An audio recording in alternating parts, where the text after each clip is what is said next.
This is Qtv News and I am Jenna Bosonko. Thank you for joining us. First, the main local international news headlines.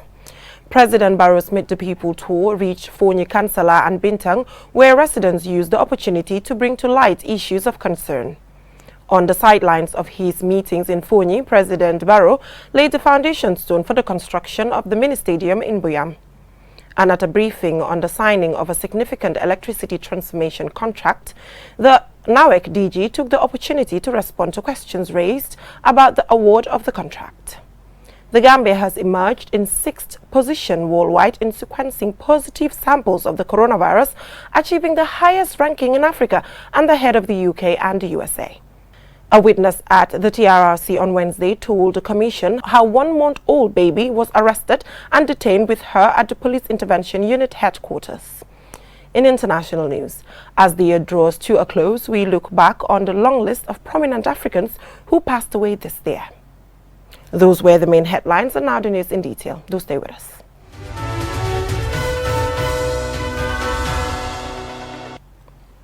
Thank you for joining us, and now the news in detail. The people of Fonyi, Kansala and Bintang on Tuesday used their rare direct interface with the president to bring to light issues of concern and ask for government's intervention. Ali Sisi has the rest of that. At the first meeting in Buyam, Fonyi, Kansala, speakers including Biram Kamara, chief of Fonyi, Kansala, expressed pride in receiving the president in their region as they used the meeting to appeal for, among other things, the construction of the Sangajo-Daselame road and the repairing of the dysfunctional streetlights in Fonyi. They informed the president about the youth gathering in Sangajor that requires support. Having many people resettling in the Greater Banjul for greater opportunities raised a concern over hiring rates amidst low earnings. The people of Fonyi Kansala, according to Chief Biram Kamara, are not in any way opposed to the change of government, as they believe in the will of God who gives and takes power. He is hopeful that gradually the people will embrace the change and support the government. At the Sibanor meeting, the people pleaded for an Arabic senior school in the area. They are asking for government's intervention in the operation of Sibanor Bison Health Center, expressing concerns over the exorbitant charges there. There is one senior school in Fonyi Bintang located in Sibanor, which according to the people lacks a science lab and has some classrooms without furniture. They also want adequate water supply at the horticultural garden in Sibanor, in addition to a proper football field in the area. On security, the people of Fonyi Bintang informed the president that the Sibanor police station lacks good mobility. Addressing the meetings, President Barrow said leaders come and go, but the country remains, while promising the people of Fonyi Kansala and Bintang developments they have not seen in the two past governments. He informed them that he sees every Gambian as part of his family and expressed appreciation for the warm welcome accorded him. President Fulola wato tambida. Ndefana na wato be tambilale. Bare Gambia wo be continuer la. Lafta fonye sonni nako. Nin Gambia be continuer frani Gambia continuer nyola. He announced that the government plans to upgrade the Buyam Hospital with advanced facilities and equipment to provide better health services. According to the president, the construction of the Daselame Sangajo road is on his agenda. On the civil service, he said in addition to the 50% salary increment, his government is working to restructure and review salaries, which will include a civil service minimum wage. He observed that some civil servants, despite many years in service, continues to earn little. Hamad Nkeba, Minister of Tourism, extended an open arm to the people of Fonyi as devoted Muslims and Christians to embrace the reality of change and understand that leaders are chosen by God. While welcoming the development of ecologists in Fonyi, he denounced the illegal cutting down of trees in the area. Dr. Ahmad Lamin Samate, Health Minister, promised that his personnel will revisit the Sibanor Health Center to address the concerns. He said health is very important to the government and efforts are on in partnership with stakeholders to improve the sector. Ami Fabre, Minister of Agriculture, reveals government has secured a $80 million agricultural project that seeks to improve the sector across the country and therefore address most of the agriculture-related concerns raised.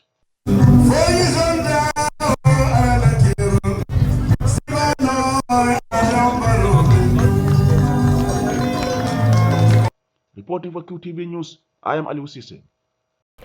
On the sidelines of his meetings in Fonyi, President Barrow on Tuesday laid the foundation stone for the construction of the Buya Mini Stadium. Alusisa again. The construction of the sports facility, which will be completed in 6 months, is funded by the government to the tune of $7 million. The project is welcomed by the people of Buyam and surroundings, who for many years have been anticipating such development. President Barrow said the project is part of the many sports infrastructure projects across the country that his government is currently implementing. Since we came to power 2017, we are looking for funds. How do we have funds? How can we be innovative enough to create something for the youth? We tried until finally we agreed to get at least 5% from the GSM companies. So with that fund, it is all meant for youth. It's not just about football.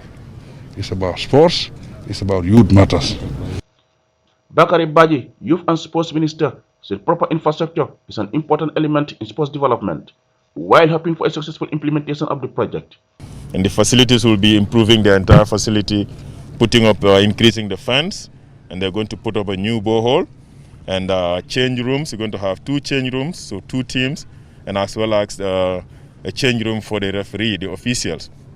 And as well as a bathroom, that's a restroom, and they will improve a perimeter fence, which is going to be the inside of it, and then the grass, and that's going to make it a standard football field. And in the long run, we are hoping that we will be able to have some extra funds to be able to put up some seating capacity for kind of a pavilion. So like I said, like we do in all the projects, one of the key issues is that the contractors are mostly young people, and they also have a condition that the laborers must come from the region or from the local area, and that is a way of creating employment for the young people that are from here. So a lot of the resources will remain here in terms of having the facility, but also creating employment in the next 6 months.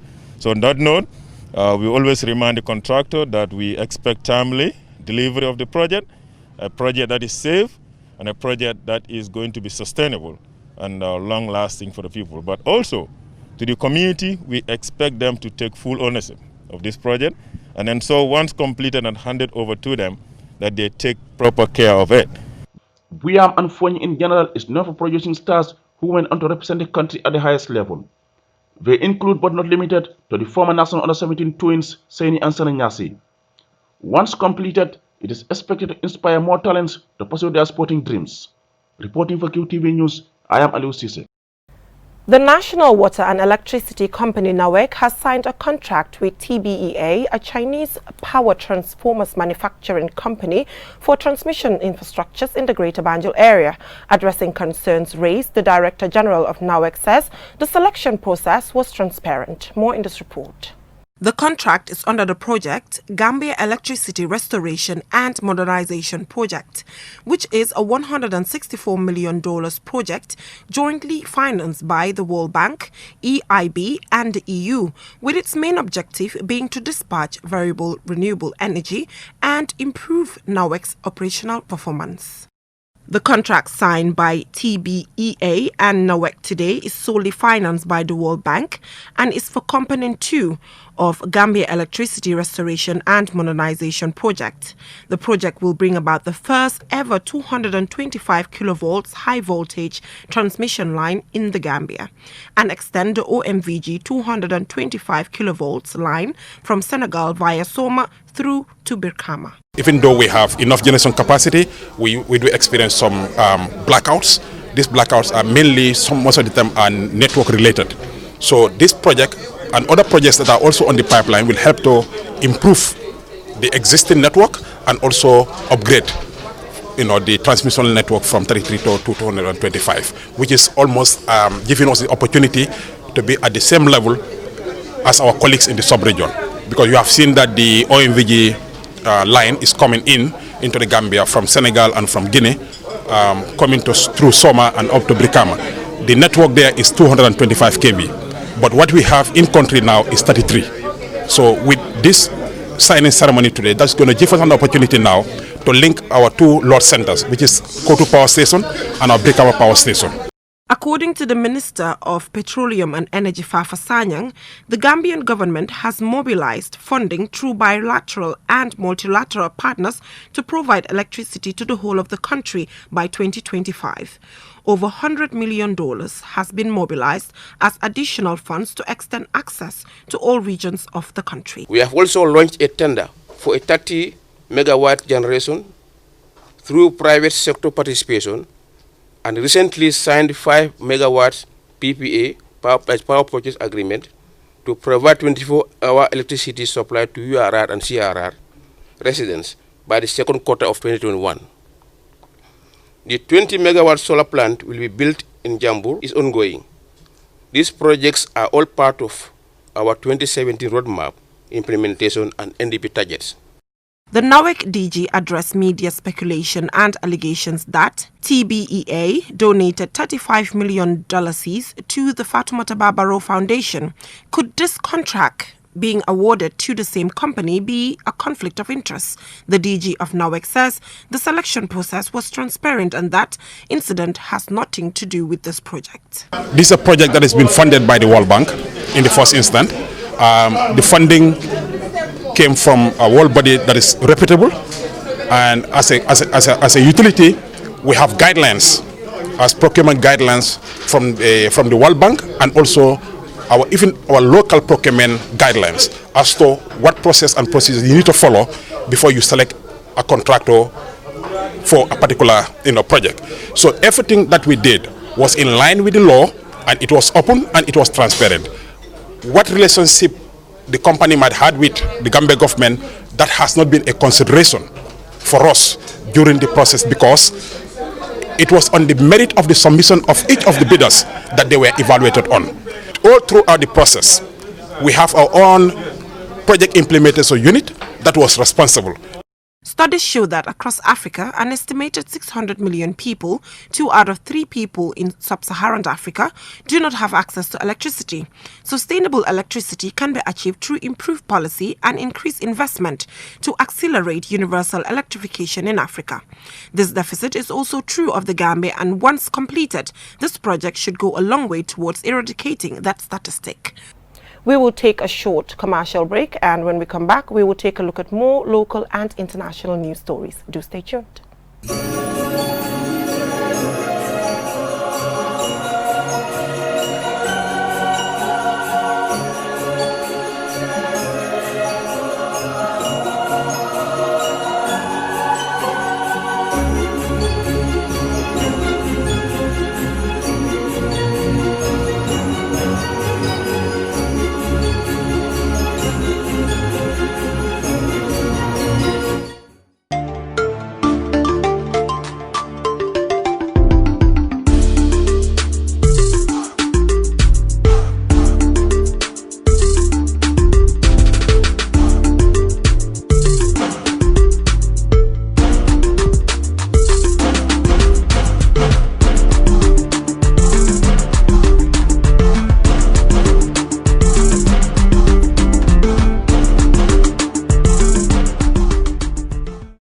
Welcome back from that short commercial break. If you're just tuning in, this is QTV News.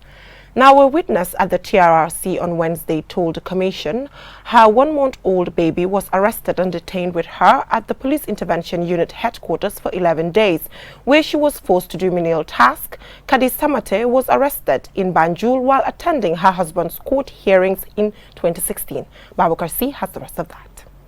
Kadi Samate told the Truth Commission that her husband was among those arrested along with the UDP leader and other party supporters in April 2016. She and others would then go to the High Court in Banjul to attend her husband's court proceedings. According to Kadi, during one of the court hearings, there was a tight security mounted by the paramilitary forces, and it was hard to get transport to enter or leave Banjul. While looking for a way out of Banjul, Kadi said she and other UDP supporters were forced into a truck and driven to Iceman Johnson at Westfield. The paramilitary officers who were positioned at Westfield then fired tear gas, prompted them to run helter-skelter. A paramilitary officer came behind and hit me behind. When I fell down, Mboy ta damenta aben no wobe amambula de aben no mala mbombo boyo lambe yele malam kungola aben lipaka fonjolanta kota din kokon. Even where I fell, he did not let me be. He continued pursuing me, and I was somersaulting until I fell into a ditch. The incident, he added, happened less than 40 days after she gave birth to a baby girl.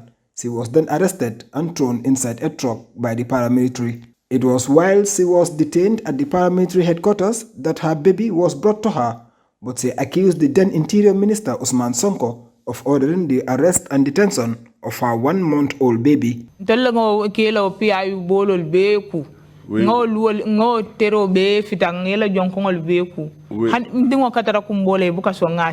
We washed all of their bowls at the PIU. We cleaned their toilets. We swept the whole place. Even at that time, my baby used to be crying, but they were not allowing me to go to her. Until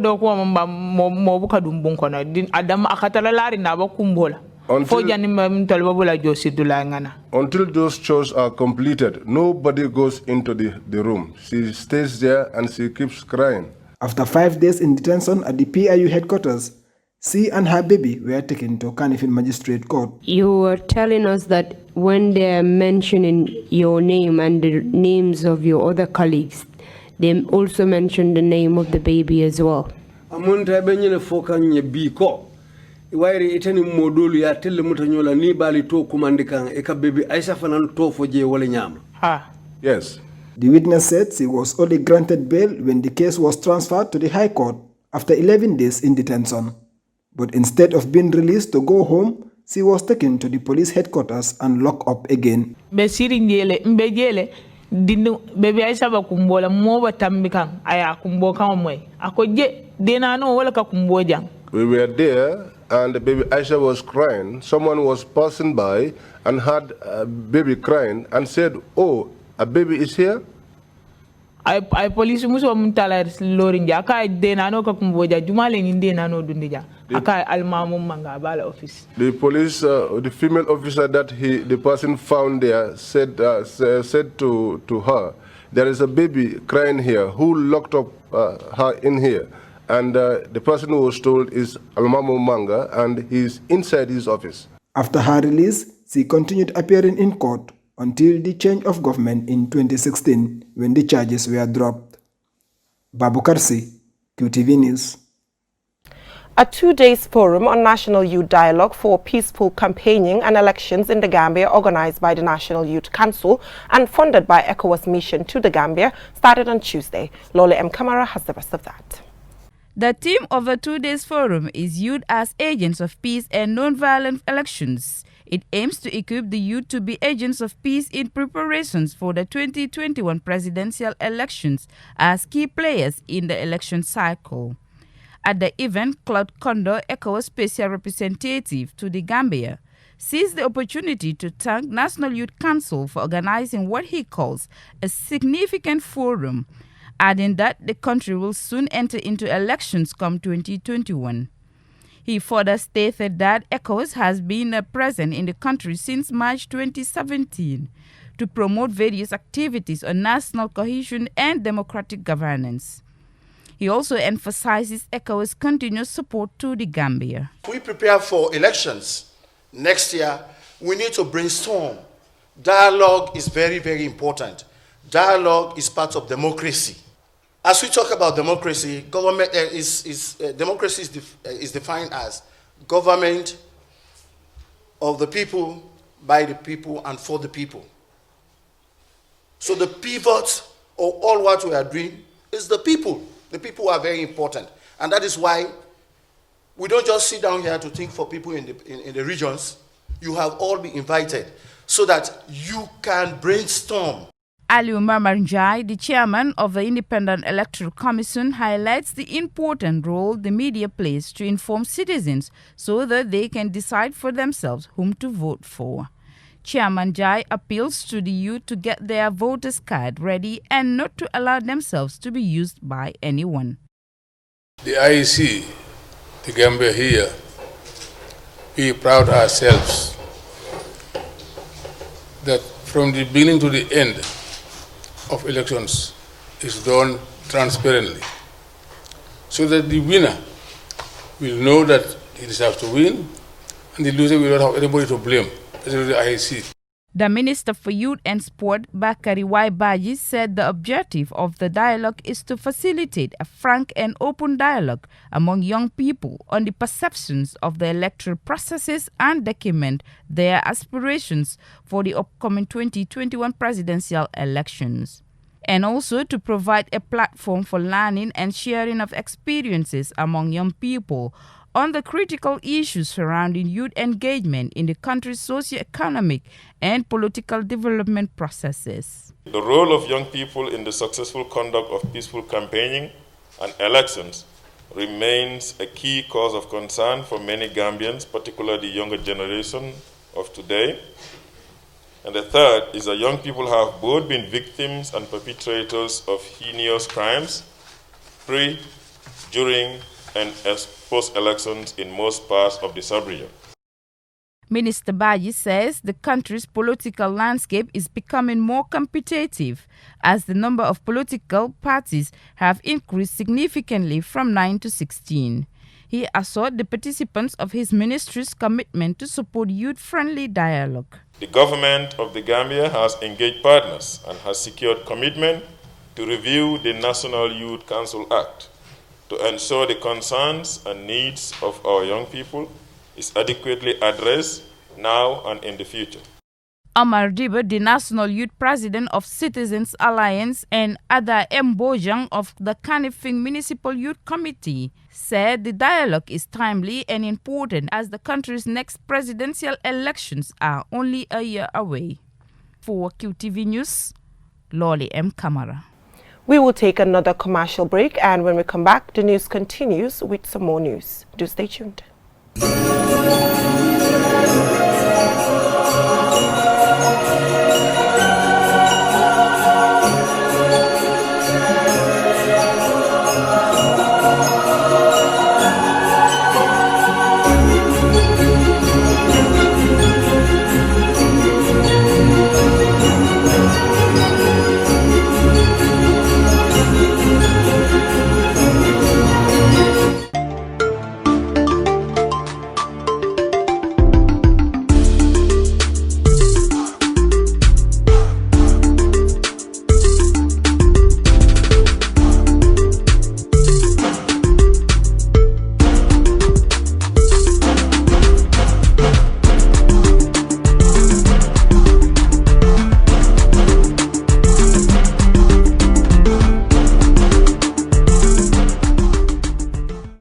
Welcome back from that short commercial break. If you're just tuning in, this is Qtv News. Now, the Gambia has emerged in 6th position worldwide in sequencing positive samples of the coronavirus, achieving the highest ranking in Africa and ahead of the UK and USA. This according to the latest data from a global science initiative which provides a global database of coronavirus genomes. QTV's Mamadou Lamin Choi has been finding out what this means for the country's efforts to tackle the coronavirus disease. Science is manifesting its efficacy amidst a battle against a virus that has continued to be a global health crisis. It is now almost a year since the coronavirus struck the world. However, as it continues to infect millions of people and killing hundreds of thousands, scientists are still left with lessons to learn about it. Contact tracing and mass testing have greatly helped countries to keep track of the virus. Now, a greater attention on genomic sequencing of the virus has become a necessity in the wake of a new variant that was first discovered in the UK and is spreading to other parts of the world. Sequencing the virus genome allows scientists to understand how it spreads and changes as it subtly mutates over time by looking at clusters of a particular variant of the virus. And that is why scientists believe that the UK was able to test and track the new variant of the virus because of the strength of its surveillance system. In the Gambia, at the MRC, the London School of Hygiene and Tropical Medicine, genomic sequencing of positive samples of the virus began at least 5 months after our country registered its first case of the virus. Nearly 10% of Gambia's total confirmed cases have been sequenced, giving us 6th position in a global ranking for genomic sequencing record of COVID-19. Actually, I don't like the idea that Gambia is high up in the list of sequencing COVID sample. What is really important is to know what the other countries around us are doing. So if we the only one that's sequencing and there is COVID in Burkina Faso and Guinea, doesn't help us. What we need to know around our region, who are the ones that need support and how we can control it. We have very difficult borders to control. But what we do, if we have good surveillance system, we will know how to target the people that we will want to target and those ones that we will test. But if we don't do that, if we don't know what's happening in other countries, we will not have an idea. To support the West Africa sub-region's effort to track the virus, MRC is planning to share its scientific expertise to countries such as Senegal, Burkina Faso, Nigeria, and Guinea-Bissau for more genomic sequencing of the virus. As the new variant of the virus is spreading across the world, the MRC's Genomics Laboratory is increasing surveillance to detect the variant if it emerges in the Gambia. We are going back on track and we're trying to make sure that where we are now, say in the last 3 months, we know whether that strain, the new lineage that's in South Africa and in UK, whether it's already in Gambia or not. So what we're trying to do in the next week or so, we will know for the last 3 months whether we have that in Gambia. And then going forward is that we would want to sequence every positive that we detect in Gambia. So we will know if it's been introduced, where it's been introduced, who's been introduced, and the quicker you track it, the quicker that you will know how to deal with it. What is becoming more concerning is the new strain of the virus, which has the potential to cause vaccine escape. This happens when the virus changes and dodges the full effect of the vaccine and continues to infect more people. However, increasing genomic sequencing of the virus can help determine the efficacy of vaccines on people. Vaccine goes for a particular part of the virus. It's targeted to a particular part of the virus. When virus mutate, which is they naturally do to escape your immune system, they also even to escape vaccine. What sequencing will do, because you know where you've targeted, you know where you're sequencing, you could find out whether the area where the vaccine is targeted, whether that has changed. You can only know that if you sequence. Last Monday, the Director General of the World Health Organization underscored the significance of more genomic sequencing of the coronavirus so as to enable countries to detect the new variant of the virus and adjust response strategies. In the Gambia, at MRC, there is the technological capacity to do this, but as the demand increases, the unit is calling for more funding from its partners to increase the scale of the genomic sequencing.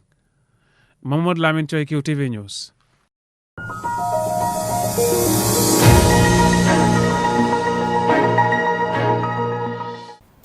And on to some international news. This year we said farewell to a host of eminent Africans, either due to the coronavirus or otherwise. Our reporter pays homage to some of the departed heroes who range from musicians, scientists, ex-presidents, artists and sportsmen. Here is a special report by Mamoudou Mbouch.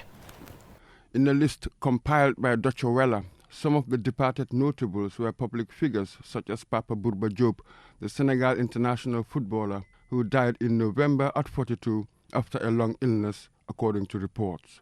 Diop stamped his name on the world at the 2002 World Cup tournament with a sensational winning goal against France, the then world champions, and Senegal's ex-colonial master to boot.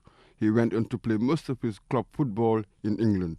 Another notable footballer we lost in the year was the Gambia's own Alhaji Mamadou Ndiaye, popularly known as Biri Biri, who made his international debut at the age of 16 and broke through the European football market in the 1970s when only a handful of Africans were playing in the European leagues. Having first played in Denmark, he went on to Seville Football Club in Spain in 1973, and in his second year with the club became pivotal to the club's promotion from the second to the first division of the Spanish league. His impact on the fans was such that they composed a song called Biri Biri, and there's a group in Seville going by the name of Biris Norte. Another departure from the world of football was Stephen Tatau of Cameroon. He captained his national team in the 1990 when the side got to the quarterfinal and 1994 World Cup tournaments. He was the first player from Africa to play for a Japanese club. The world of music lost the Cameroonian saxophonist Manu Dibango, who died in March at 86 from COVID-19. His music was a fusion of jazz, funk, and traditional forms. His best-known song is his 1972 Soul Makossa. He famously sued Michael Jackson in 2009 for Jackson's alleged theft of a hook from his soul Makossa to use on 2 of his tracks on his best-selling album, Thriller. The parties reached an out-of-court settlement. A founding member of Senegal's orchestra, Baobab, Baba Sidibé, also died. None of the deaths, perhaps, had more political significance than that of the Ethiopian musician Hachalu Hundessa, the 34-year-old shot dead in Addis Ababa in June. He had become a powerful political voice and had reportedly made many enemies during his musical career. Deadly protests erupted after his killing. Medicine lost Hawa Abdi, Somali doctor and human rights activist who was known as the Mother Teresa of Somalia and had a reputation for fearlessness. Renowned Sudanese surgeon Atil El Tayar, Nigerian Emeka Chugbo, Ashraf Amara, an Egyptian plastic and reconstructive surgeon who worked in Kenya, and Cameroon's Chumo Michel all died from coronavirus, as did the Ugandan-born South African scientist Geeta Ramji at 63. She was best known for her research on HIV. She was a recipient of the Outstanding Female Scientist Award given by the European Development Clinical Trials Partnerships. In politics, Kenya lost its former president, Daniel Arap Moi, who died at 95. He was in office from 1978 until 2002. Ghana's Jerry Rawlings, Mali's Musa Traoré, and Amadou Toumani Touré, serving Ivorian Prime Minister Amadou Gon Coulibaly, Burundian leader Pierre Nkurunziza, and several other presidents and prime ministers also died. Nelson Mandela's youngest daughter, Zinzi Mandela, also died at 59. She first made the international headlines in February 1985 when she read out her father's rejection of the then-president P.W. Botha's offer of conditional release from prison at a public meeting. She was serving as ambassador to Denmark when she died from COVID-19 in July. The man known as the father of black retail in South Africa, Richard Maponya, died in January at 99. He defied apartheid restrictions to build up his business empire, establishing the first BMW dealership. The arts lost Ugandan child actress Nikita Pearl Waligwa at the tender age of 15 to brain tumor. She starred in the Disney-filmed Queen of Katwe with David Oyelowo and Oscar winner Lupita Nyong'o as her co-stars. 2 literary heavyweights also died in Nigeria, author Chukwu Emeka Ike and poet John Pepper Clark.